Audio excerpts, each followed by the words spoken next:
Hi, in this lecture, let's see how to use locators to perform actions. Generally, what are different actions which we can perform in mobile app? Tap or click on any element, enter the data into text fields, right? Select value from spinner, select checkboxes, radio buttons, long press, swipe, scroll, drag and drop. So these are the different actions which we can perform in mobile apps, right?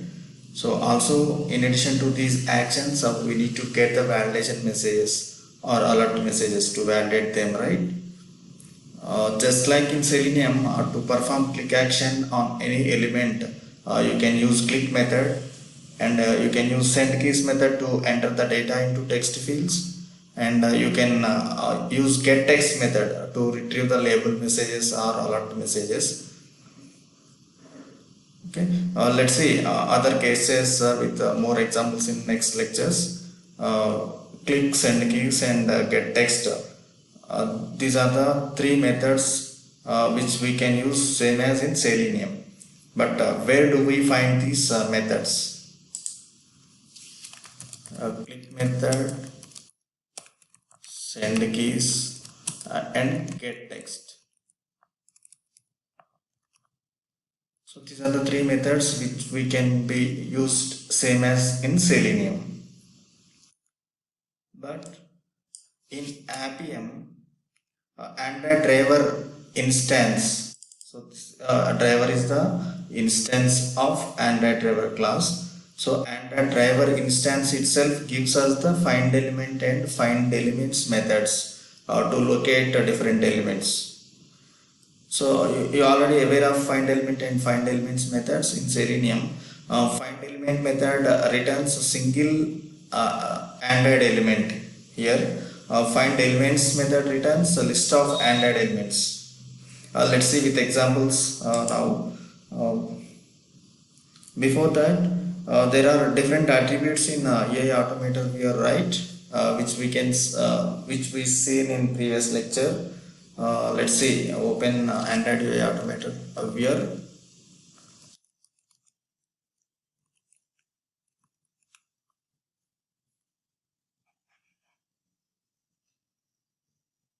See, AI Automator Viewer window is open.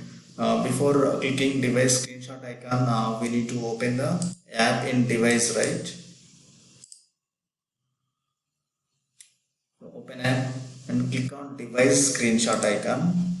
It will capture the screenshot of this mobile app and provides us the details.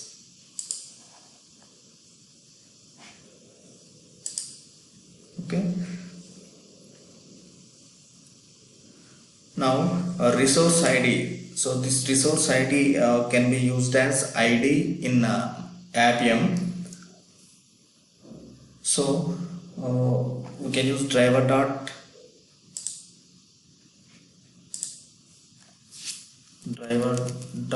find element by dot id,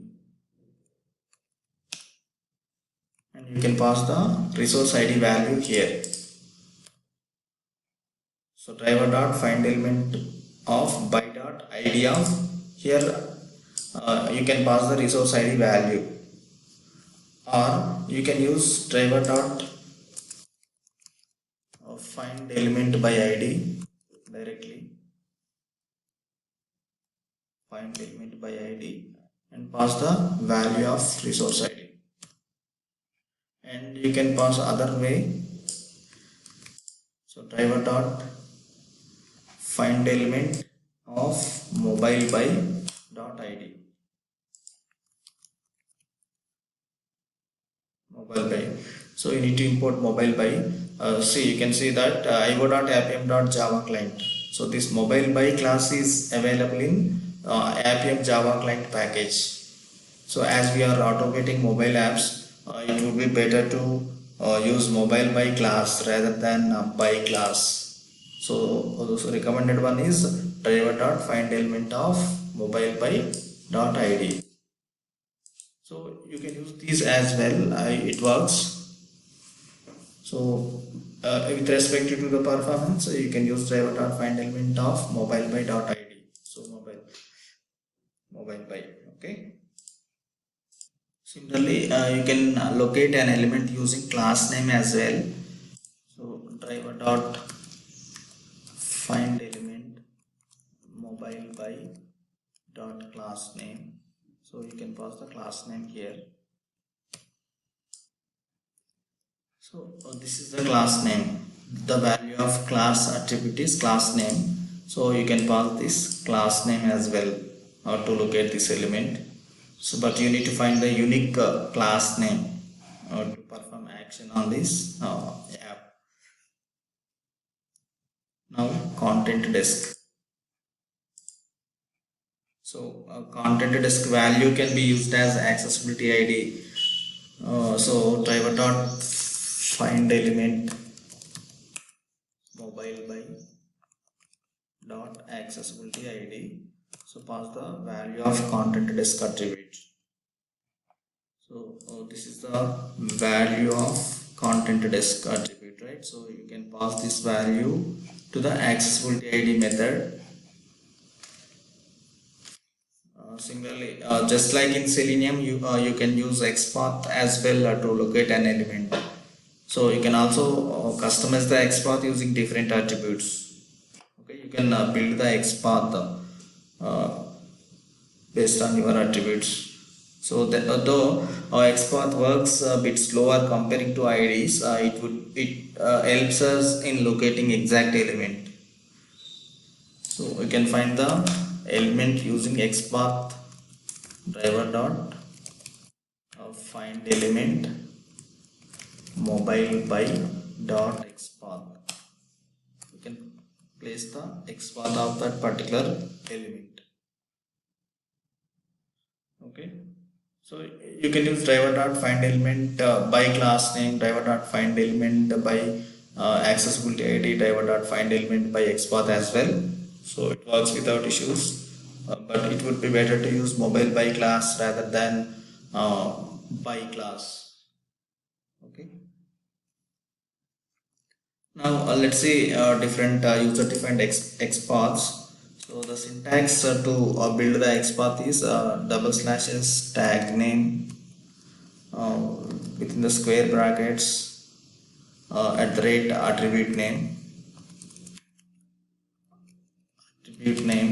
equal to within the single quotes value. Now let's see tag name. So this is the tag name here, class name is the tag name here, tag name. So double slashes tag name square brackets at the rate. You can take any attribute, unique attribute. Let's take a text attribute value at the rate text equal to value. So value is app. So this is the user defined XPath of app. So you can use this XPath to perform action on the app name. Okay. Similarly, contains, using contains. So you can build the XPath using contains as well. The syntax is tag name contains at the rate text at the rate attribute name comma some partial value. So this is the syntax using contains. Okay. Similarly starts with, you can build the custom XPath using starts with as well. So syntax for that is tag name starts with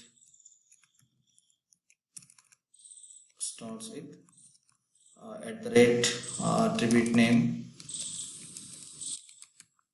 comma some starting value.